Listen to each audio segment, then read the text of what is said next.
नमस्कार. मल्हार टीव्हीच्या सकाळच्या बातमीपत्रामध्ये आपलं स्वागत.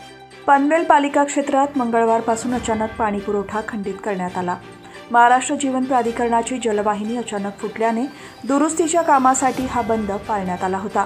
बुधवारी सकाळी 8 वाजता MJPचे दुरुस्तीचे काम पूर्ण झाले.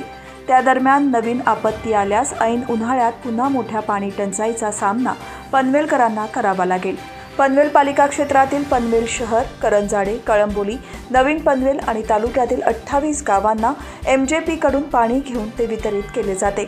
सोमवारी MJPचे दुरुस्तीचे काम सुरू असताना डेरवली येथे 1320 मिलीलीटर व्यासाची जलवाहिनी फुटली.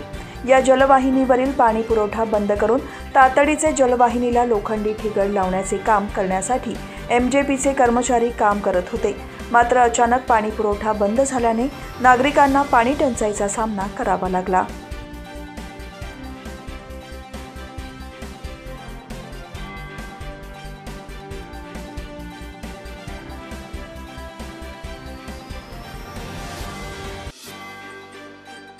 सायन पनवेल महामार्गावर होणारी वाहतूक कोंडी सोडवण्यासाठी नव्याने उभारल्या जाणाऱ्या खारघर तुर्भे लिंक रोड प्रकल्पाचे काम होळीनंतर सुरू होणार असल्याचे सांगण्यात येत आहे.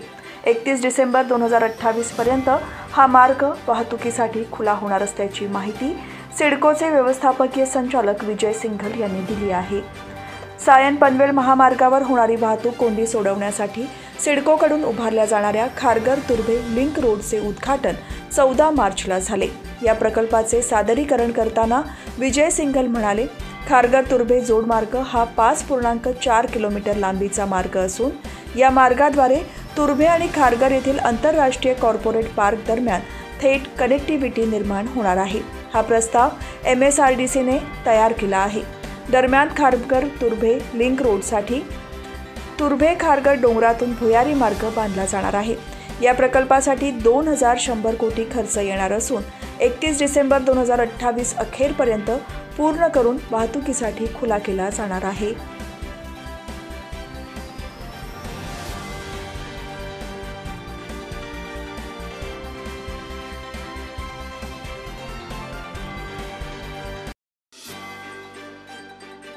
पनवेल कर्जत उपनगरीय रेल्वे मार्गाच्या दुहेरीकरण प्रकल्पाच्या कामाला गती प्राप्त झाली आहे. हे काम पूर्ण होण्यास अद्याप 1 वर्षाचा कालावधी लोटला असला तरी या प्रकल्पामुळे रेल्वे लाईनच्या परिसरातील जमिनींना सोन्याचे भाव प्राप्त होणार आहे. सध्याच्या घडीला पनवेलवरून कर्जतला जाताना बसमधून धक्के खाऊन जावे लागत आहे.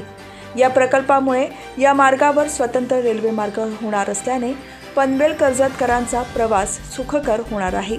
या प्रकल्पातील सर्वाधिक लांब बोगद्याचे भूमिगत खोदकाम पूर्ण झाले असून उर्वरित कामे प्रगतीपथावर आहेत. आतापर्यंत तिन्ही बोगद्यांचे काम 70% पेक्षा जास्त पूर्ण झाले आहे. पनवेल परिसरात होऊ घातलेले विमानतळ आणि इतर प्रकल्पामुळे दळणवळणाच्या साधनांवर मोठा ताण पडणार आहे. त्यामुळे पनवेल कर्जत उपनगरीय रेल्वे मार्गाचा भविष्यात मोठा फायदा होणार आहे.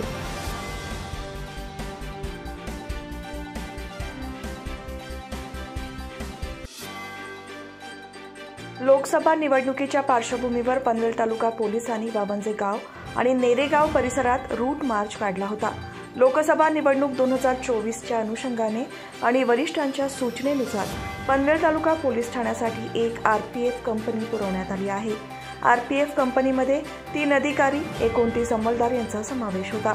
त्यांच्यासह पोलीस ठाणेकडील वरिष्ठ पोलीस निरीक्षक अनिल पाटील, पोलीस निरीक्षक जगदीश शेलार यांच्यासह 2 पोलीस निरीक्षक, 3 सहाय्यक पोलीस निरीक्षक, उपनिरीक्षक, 30 पोलीस अंमलदार, झोन 2 स्ट्रायकिंगवरील 1 अधिकारी, 10 अंमलदार यांनी पोलीस ठाणे हद्दीतील महत्त्वाची मतदान केंद्रे, संवेदनशील परिसर, हिंदू मुस्लिम मिश्र वस्ती तसेच निवडणुकीच्या अनुषंगाने पोलीस ठाणे हद्दीतील वावंजे गाव परिसर, नेरेगाव परिसर, चिंद्रड, म्हाळुंगी, मोरबे, रेडकर, डोंगरे, खानाव, वाकडी, हरिग्राम या गावात धावती भेट देऊन गाव परिसर आणि तेथील परिस्थितीची माहिती दिली.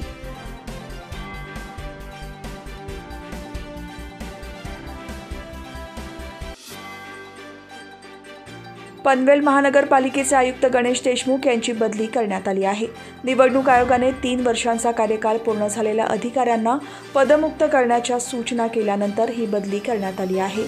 आयुक्त देशमुख यांच्यासह महापालिकेच्या आरोग्य विभागात उपायुक्त असलेले सचिन पवार आणि मालमत्ता कर विभागातील गणेश शेट्टे यांच्याही बदल्या करण्यात आल्या आहेत. त्यांना तात्काळ कार्यामुक्त होण्याचे आदेश नगर विकास विभागाने दिले असल्याने त्यांनी बुधवारी आपला पदभार अतिरिक्त आयुक्तांकडे सुपूर्द केला. दरम्यान नवीन आयुक्तांची नेमणूक अद्याप झाली नसल्याने उत्सुकता निर्माण झाली आहे.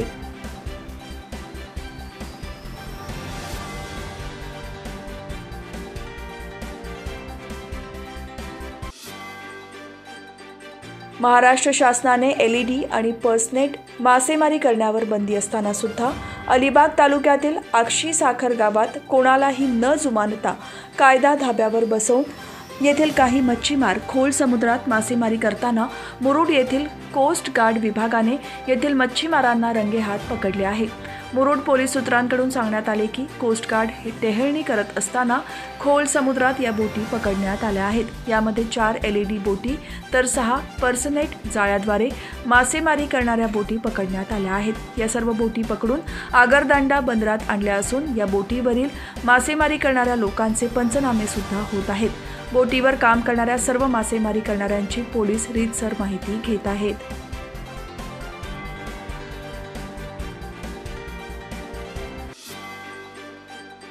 माझी वसुंधरा अभियान 4.0 अंतर्गत पर्यावरण संवर्धन आणि संरक्षण यांचे महत्त्व शालेय महाविद्यालयीन स्तरावर विद्यार्थ्यांमध्ये प्रत्यक्ष कृतीद्वारे बिंबवण्यासाठी विविध कार्यक्रम पनवेल महानगरपालिकेच्या वतीने राबवण्यात येत आहेत. या अंतर्गत उपायुक्त डॉक्टर वैभव विधाते यांच्या मार्गदर्शनाखाली खारघर येथील लोकमान्य टिळक इन्स्टिट्यूट ऑफ फार्मसीमध्ये महापालिकेच्या वतीने पर्यावरणपूरक जीवनशैली विषयांवरती व्याख्यानाचे आयोजन करण्यात आले. यावेळी फिजिओथेरपी महाविद्यालयाचे प्राचार्य डॉक्टर प्रांजल ग्रोवर, फार्मसी महाविद्यालयाचे प्राचार्य डॉक्टर श्रुतिका पाटील, महापालिका पर्यावरण विभाग प्रमुख Manoj Chavan, campus director doctor Praniti Tilak, सहाय्यक प्राध्यापक स्मिता वारघाडे, पौर्णिमा जांगळे, वर्षा बडवे यांच्यासह महापालिकेचे अधिकारी आणि कर्मचारी उपस्थित होते. यावेळी महाविद्यालयाच्या विद्यार्थ्यांना महापालिका माझी वसुंधरा अंतर्गत करत असलेल्या विविध उपक्रमांची माहिती देण्यात आली. यामध्ये विद्यार्थ्यांनी झाडे दत्तक घेऊन त्यांना वाढवण्याविषयी सांगण्यात आले. तसेच पर्यावरणपूरक जीवनशैली या विषयावरती व्याख्यानाचे आयोजन करण्यात आले होते.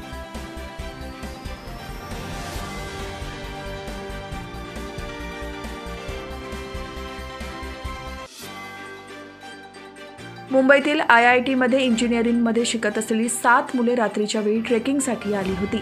अंधारात आपण कुठे जात आहोत हे कळले नाही. मात्र सकाळी थोडा प्रकाश पडू लागल्यावर त्यांना पुढे जाता येत नव्हते. हे लक्षात आल्याने ते घाबरले. त्यातील एकाने सकाळी एव्हरेस्टवीर संतोष दगडे यांच्याशी संपर्क करून मदत करण्याची विनंती केली. दगडे यांनी त्या सर्वांची सुखरूप सुटका केली. ही सर्व मुले 21 वयोगटातील राजस्थान आग्रा येथील राहणारी असून मुंबईत IIT इंजिनिअरिंगला शिकत आहेत.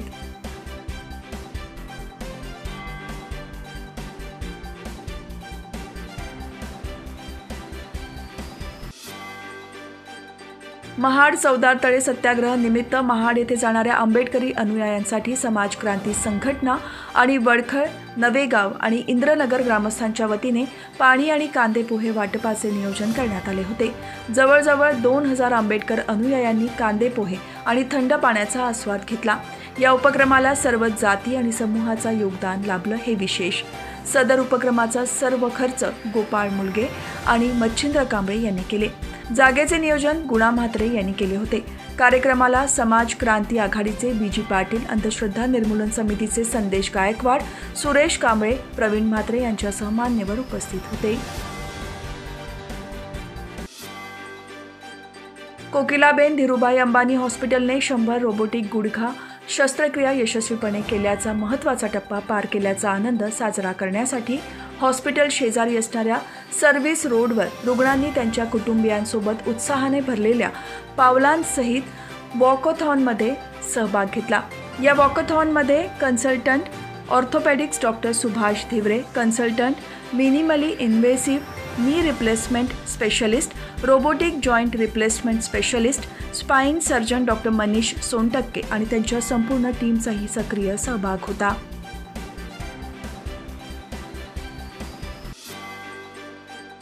चवदार तळ्याचा 97वा सत्याग्रह स्मृतिदिन बुधवारी साजरा झाला। याकरिता संपूर्ण महाराष्ट्रातून लाखो भीमसैनिक महाडमध्ये दाखल झाले होते। या क्रांती दिनाच्या निमित्ताने आलेल्या भीमसैनिकांनी महामानव डॉक्टर बाबासाहेब आंबेडकर यांना अभिवादन केले।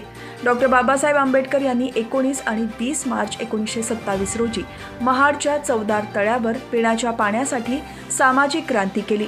या सामाजिक क्रांतीची नोंद जागतिक पटलावर झाली। गेली अनेक वर्षे चवदार तळे स्मृतिदिनाचा वर्धापन दिन महाडमध्ये साजरा केला जातो।